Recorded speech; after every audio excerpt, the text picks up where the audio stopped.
आज हम recombinant DNA technology के बारे में पढ़ेंगे। ये बीएससी पार्ट सेकंड के हम पेपर थर्ड का बायोटेक्नोलॉजी वाले पोर्शन में से चैप्टर है।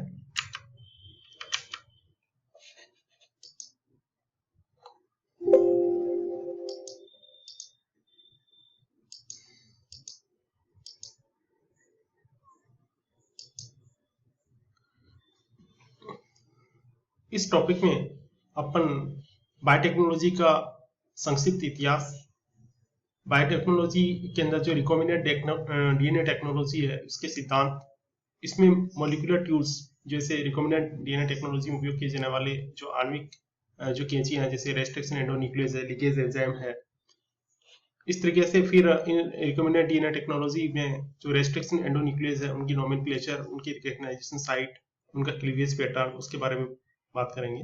और लिगेज एंजाइम का क्या यूज इसमें किया जाता है वो भी अपन पढ़ेंगे। इसमें जैसे होस्ट सेल क्या है, वेक्टर क्या होते हैं, प्लाज्मिड क्या होते हैं, ट्रांसफॉर्मेशन क्या है, ये सब जो टर्म्स है रिकॉम्बिनेंट डीएनए टेक्नोलॉजी से रिलेटेड है।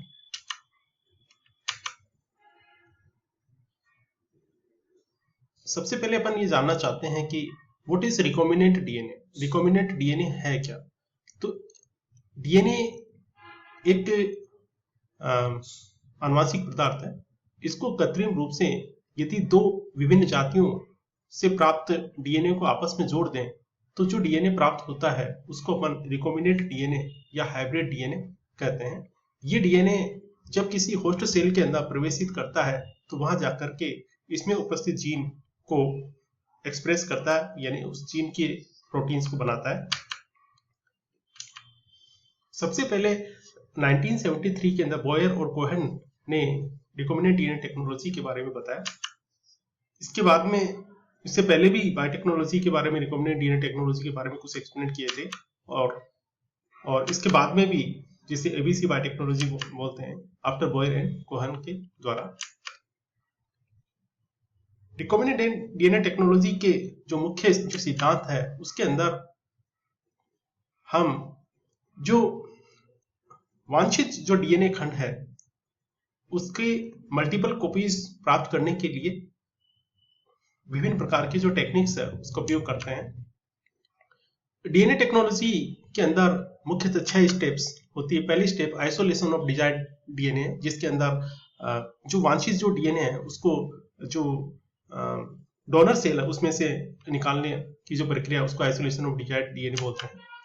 फिर इस डीएनए को किसी एक पर्टिकुलर वेक्टर के अंदर इंसर्ट किया जाता है ताकि इस वेक्टर के द्वारा जो डिजायर्ड जो डीएनए है उसको एक कोशिका से दूसरी कोशिका के अंदर पहुंचाया जा सके। और इन दोनों को जो डीएनए बनता है उसको अपन काइमेरिक डीएनए बोलते हैं।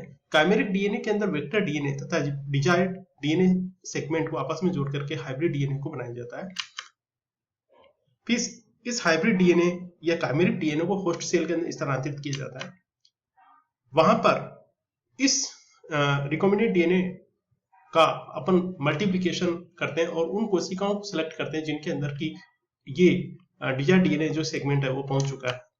उसके बाद में एक्सप्रेशन ऑफ जीन का मतलब ये है कि जो जीन आपने होस्ट कोशिका के अंदर ट्रांसफर किया है उसके द्वारा क्या प्रोडक्ट बन रहा है। तो सबसे पहली जो स्टेप है इसमें आइसोलेशन ऑफ डिजायर्ड डीएनए के लिए अपन बात करें तो हम देखते हैं कि डीएनए का वह सेगमेंट जिसको अपन एक कोशिका की दूसरी कोशिका में स्थानांतरित करना चाहते हैं, या वह जीन जिसकी पहचान अपन ने डिजायर्ड डीएनए के रूप में की है, उसको अलग करने के लिए हम इसको रेस्ट्रिक्शन एंडोन्यूक्लियस एंजाइम के द्वारा ट्रीट करते हैं जो कि डीएनए के उस सेगमेंट को काट करके अलग कर देता है।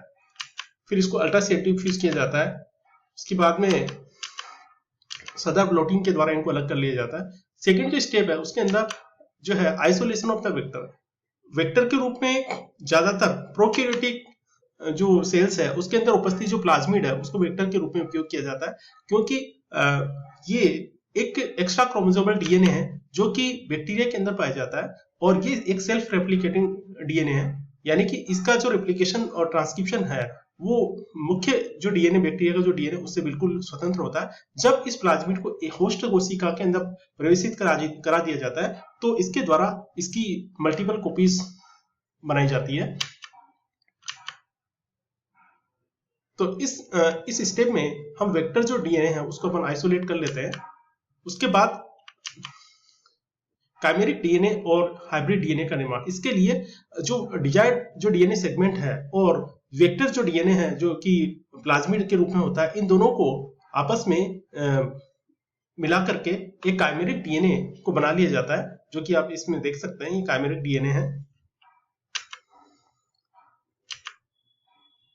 नेक्स्ट स्टेप के अंदर होस्ट सेल के अंदर इस जो प्लाज्मिड जो डीएनए था जिसके साथ में काइमेरिक जो डिजायर्ड जो डीएनए सेगमेंट है उन दोनों को जोड़ करके जो काइमेरिक डीएनए बनाया था उसको अपन होस्ट सेल के अंदर स्थानांतरित कर देते हैं।